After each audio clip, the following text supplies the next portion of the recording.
All right, well, welcome to part two. Fancy seeing you here. Okay, so in this particular video, I'm going to focus primarily on organization. Okay, so organization, and I might actually dip into conclusion as well. Yeah, so I'll cover these two in this. So the organization of your essay. So as I mentioned in the first video and at the top of this document, we want to avoid the conventions that we learned from the 5 paragraph essay structure. And so if we're moving beyond the 5 paragraph essay structure, we might be a little concerned about how we're going to actually create the body of our essay. If we don't have 3 body paragraphs, we're going to have a lot more than 3 body paragraphs.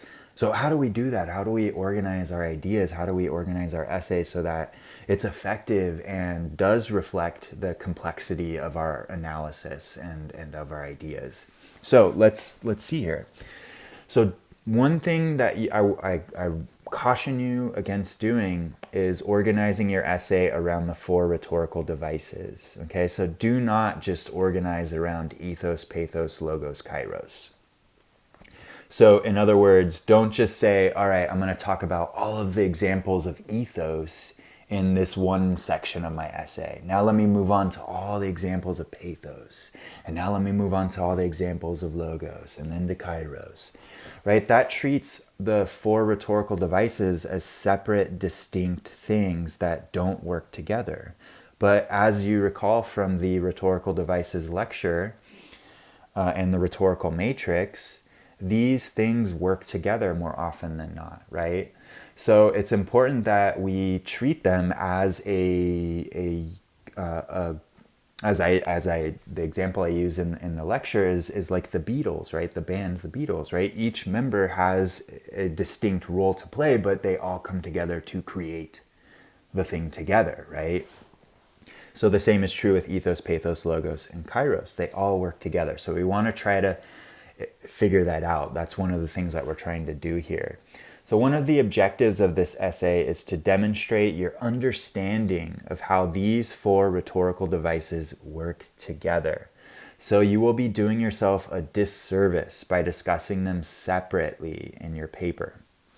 Organize your essay around the ideas or points from your selected text and explain how the 4 rhetorical devices are working together, or perhaps not working together, in each of those given examples from your selected text. So if you're examining a TED Talk, for example, or a magazine article, or whatever it is that you're analyzing, think about what stands out to you as the main things that make the text effective or ineffective. So what are the best examples that illustrate that? You don't need to cover every little detail in your essay. An essay of 4 full pages might seem like a lot to some of you, but honestly, it's not that big of a paper. And so we don't have enough room to talk about everything, right? But we do have enough room to delve in depth into a couple of key examples. So that's what I want you to think about. So what are some good examples in your text that best demonstrate why you think it's effective or ineffective? And then from there, you'd want to break down those couple examples. So organize your essay around the examples that you're trying to explore. And then as you're talking about each of those examples, that's how you're going to demonstrate how the rhetorical devices are at play within that specific example, okay? Now, that's not to say that you're only treating each example with 1 paragraph. You can have, 6, 7, 8 paragraphs if you needed discussing a single example. Now, again, because the essay is not going to be incredibly long, you're probably not going to have that many paragraphs on one example. But you get the idea. You can break it up into many paragraphs. Okay, so the next thing to think about for your organization, if your selected text is an article or essay, a speech or presentation of some kind, so in other words, anything with a linear narrative or storyline, avoid organizing your essay chronologically. So avoid organizing your essay in the same order as the points in your selected text.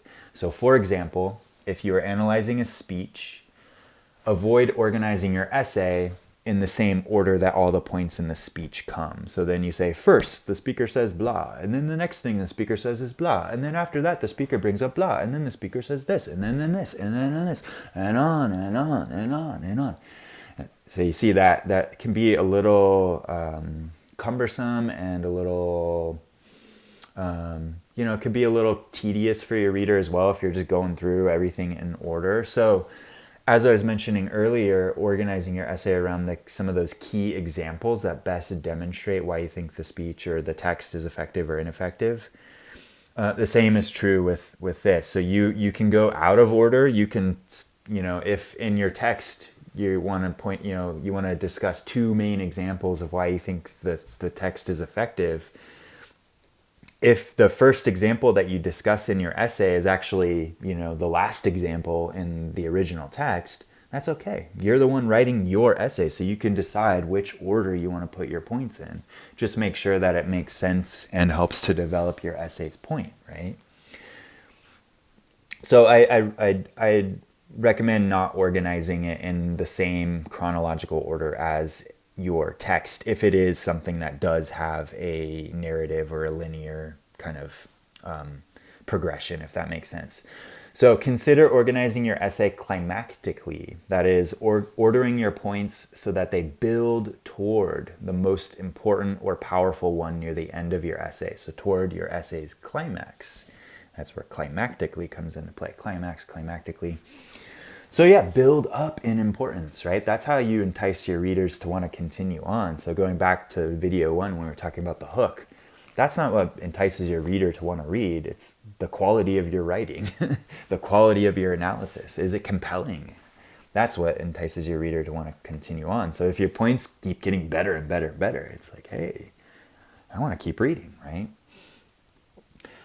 So kind of going along with that, play around with structure. I want you all to bust out of the mold that maybe you have kind of fit yourself into with the 5-paragraph essay structure, or maybe other habits that you've learned over the years. So play around with structure. There's actually going to be an activity after you all have completed your first draft that's going to help us play around with our structure. So we want to mess things up a little bit, see if there are other alternatives to how we've organized our points.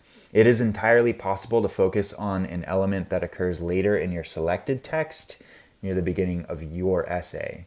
You are the writer of your analysis, so you choose how to arrange your ideas. Just be mindful not to slip into old, familiar habits, especially if they are carryovers from the 5-paragraph essay.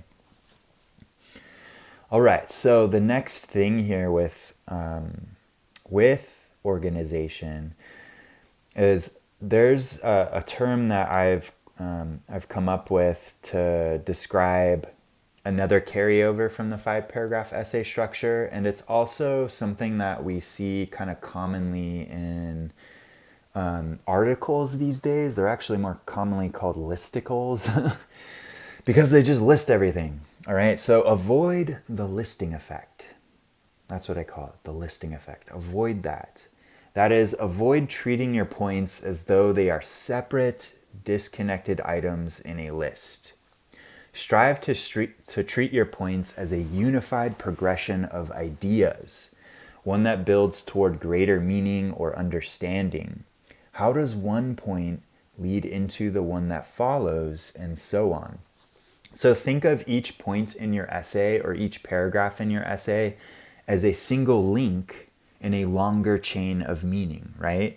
So if you just envision a chain, each link in the chain is connected to what comes before and what comes after, right? So how is one idea in one paragraph connected to the one that follows, right? So this is a unified, cohesive essay. It's not just a bunch of random items in a list. Here's one example about one thing I thought was cool. Oh, and here's a totally other thing about another thing I thought was cool. And then another thing over here is another thing I thought was cool. Oh, and this one's thing I thought was cool. But without showing how each of those things is connected to what comes before and after, right? Everything should be connected. So envision your paragraphs like links in a chain of meaning, or think about your paragraphs as holding hands with what comes before and what comes after, right? So what's a detail in one paragraph that you can use to show the connection to the next idea that you're going to discuss. One thing that's going to help you avoid the listing effect is to avoid using simple transitional words or phrases at the beginning of your paragraphs. So for example, first, next, furthermore, moreover, additionally, and you get the idea. So those are all important words and phrases to use for transitions. They help with transitions, but that's not the transition itself. It's not enough just to begin your paragraph with a transitional word or phrase and say, cool, I transitioned. What you want to do, again, think about how they are connected together, how the ideas are connected together. Think of transitions as bridges between ideas, not just simple words or phrases we use. What is a key detail from one paragraph that you can use to transition into the idea in the following paragraph? How are they connected together? One sentence construction to kind of demonstrate this is something like this. So we might say, not only do we need to consider what I just talked about in the previous paragraph, but we also need to consider what comes next, right? So that sentence construction shows the connection. It links the two together. So that's just one example, but I want you all to kind of think about that. And then another thing that is going to help you avoid the listing effect is just don't begin a paragraph with the word another. Because then it's like, another thing, another item on my list. Here's another item on my list. Another item on my list. It's like, whoa, too many items on your list. No, remember, this is a unified progression of ideas. So treat them as such. Now, just because we're not using a 5-paragraph essay or we're not writing a 5-paragraph essay does not mean that paragraphs no longer matter. Paragraphs are important. Use them. They matter. They help organize your ideas, right? But we're just saying that we don't need to limit ourselves to that rigid structure of the 5-paragraph essay and only having 5 paragraphs. That's crazy. No, paragraphs matter, but you can have as many as you need, right? But use them, please.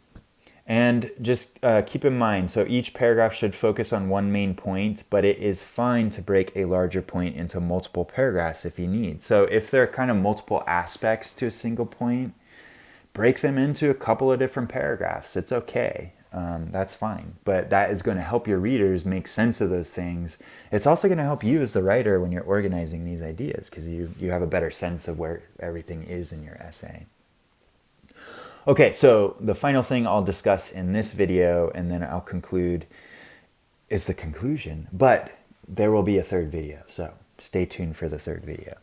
So in your essay's conclusion, so remember, we're moving beyond the 5-paragraph essay structure, and so we want to avoid those conventions that we learned from the 5-paragraph essay structure. So just as we were talking about with the introduction and the body of our essay, so too we want to avoid those conventions in our conclusion.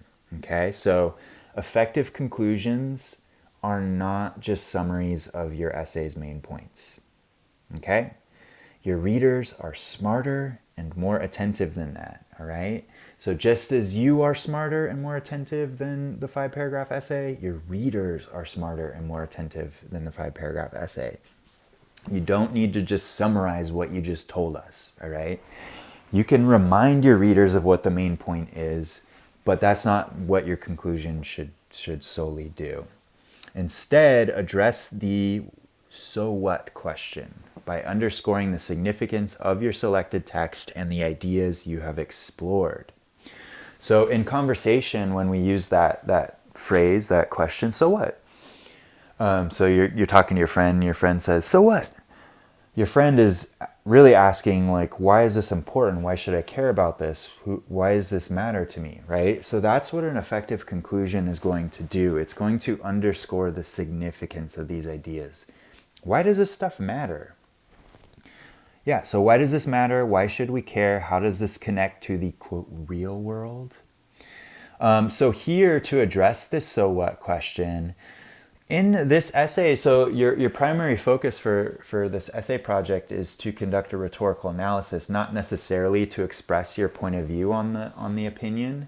However, in your conclusion, you can kind of underscore the significance of these ideas by maybe speaking to the issues that the text is addressing. So, if it's a tweet about, some kind of social issue, your essay, you're breaking down what the Twitter user did, right, to create a successful tweet. You're breaking it down to try to understand how it works on a rhetorical level.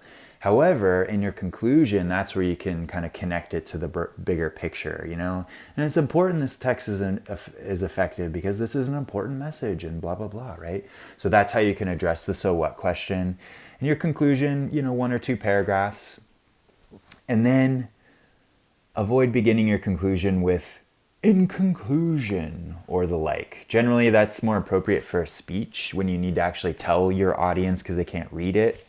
You're saying, "This is my conclusion, to conclude, in conclusion."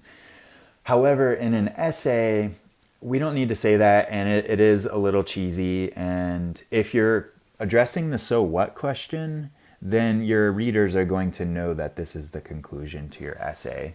I like to think of it kind of in the same way as a fireworks show. So imagine on 4th of July, when you're watching a fireworks show, when the grand finale is coming, there's not some announcer that comes on the PA system to say, "And now for our conclusion, our grand finale." No, that would be corny and that would disrupt the whole fireworks show. We know that it's the conclusion. We know it's the finale because it's popping off. It's going crazy. We're like, yes, we get it, right? So the same is true in your essay. We're going to get it if you're addressing that so what question, underscoring the significance of these ideas. All right, y'all. Well, this is going to conclude part 2, and I would like to invite you to join me for part 3, where we're going to talk about tone and diction and MLA format briefly. All right, I'll see you there.